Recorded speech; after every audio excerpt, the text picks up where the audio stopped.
Raj TV நேயர்கள் அனைவருக்கும் வணக்கம் அண்ட் வெல்கம் டு நடிகையர் திலகம் சாவித்ரி. நம்ம நிகழ்ச்சியில் சாவித்ரி அவர்களுடைய திரை பயணத்தை பற்றின பல சுவாரஸ்யமான விஷயங்கள்லாம் பார்த்துட்ருக்கோம். இன்றைக்கி நிகழ்ச்சியிலையும் உங்களுக்காகவே இன்னும் பல அற்புதமான விஷயங்கள்லாம் காத்துட்ருக்கு. வாங்க நம்ம நிகழ்ச்சிக்குள்ளே போகலாம்.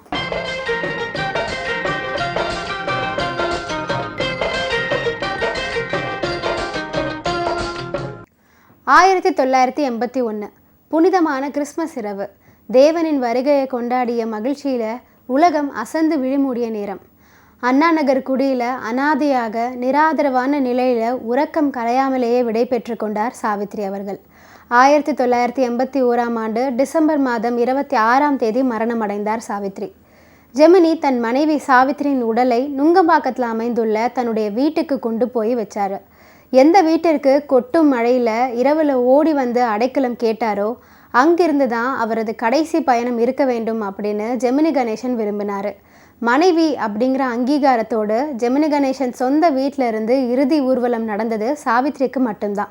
ஜெமினி கணேசன் நினச்சிருந்தா அங்கேயே மயானத்தில் சாவித்ரியுடைய ஈம கடன்களுக்கான ஏற்பாடுகளை செஞ்சிருக்கலாம். அதிகாலைக்குள் சாவித்ரியின் புகழுடல் ஜெமினியின் வீட்டை வந்து சேர்ந்தது. காதல் ஜோடியை தொலைத்து துடிதுடிக்கும் தலைவனை சுற்றி புஷ்பவல்லி, இல்லத்தரசி பாப்ஜி ஆகியோரும் கதறி அழுதாங்க. சாவித்ரிக்கு அஞ்சலி செலுத்த தென்னக திரை உலகமே திரண்டு நின்றது.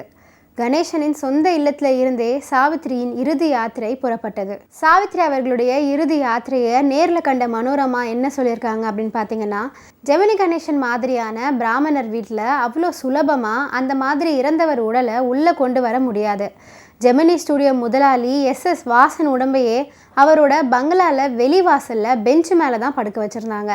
சாவித்ரி அக்காவை வீட்டுக்கு உள்ளேயே முக்கியமான கூடத்தில் வச்சுருந்தாங்க. ஒரு மனைவிக்கு தர வேண்டிய மரியாதையை, உத்தரவாதத்தை ஜெமினி கொடுத்தாரு. அதை நான் ரொம்ப பெருமையாக நினைக்கிறேன் அப்படின்னு மனமுருகி பதிவு பண்ணியிருக்காங்க மனோரமா.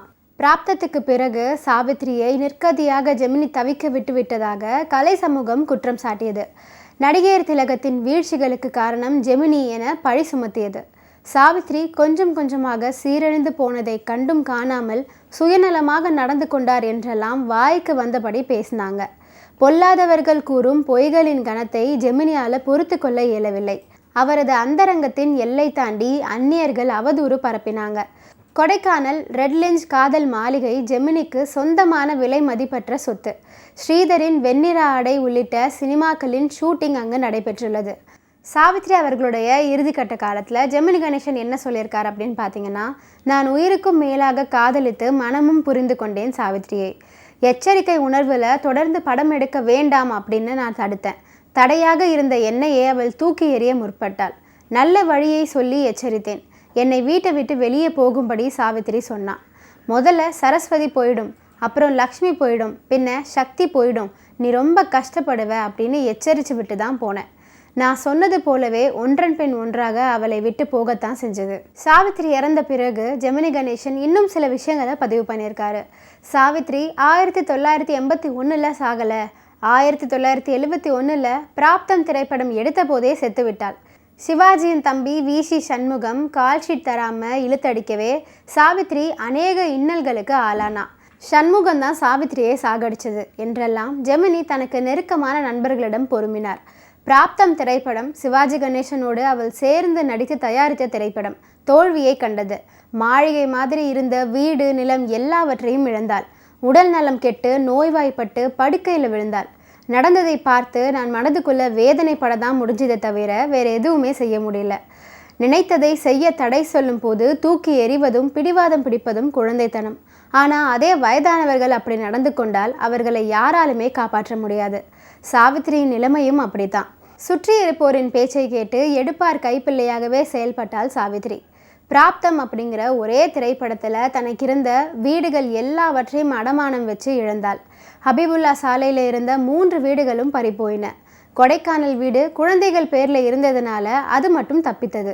பெண்கள் ஒருவருக்கொருவர் பாராட்டி கொள்வதே அதிசயம்.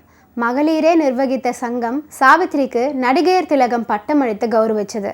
ஆனால் கடைசி நாட்களில் துணை இல்லாது பணபலத்தை இழந்து படுக்கையில் விழுந்தது தான் மிச்சம் அப்படின்னு ஜெமினி கணேசன் சாவித்ரி இறந்ததுக்கு அப்புறமா சில விஷயத்தை பதிவு பண்ணியிருக்காரு. நடிகர் திலகம் சாவித்திரி நிகழ்ச்சியில் நிறைய சுவாரஸ்யமான விஷயங்கள்லாம் நான் சொன்னேன். இதெல்லாம் கேட்டு ரசிச்சிருப்பீங்கன்னு நினைக்கிறேன். இந்த நிகழ்ச்சியை தொடர்ந்து பாருங்கள். நன்றி, வணக்கம்.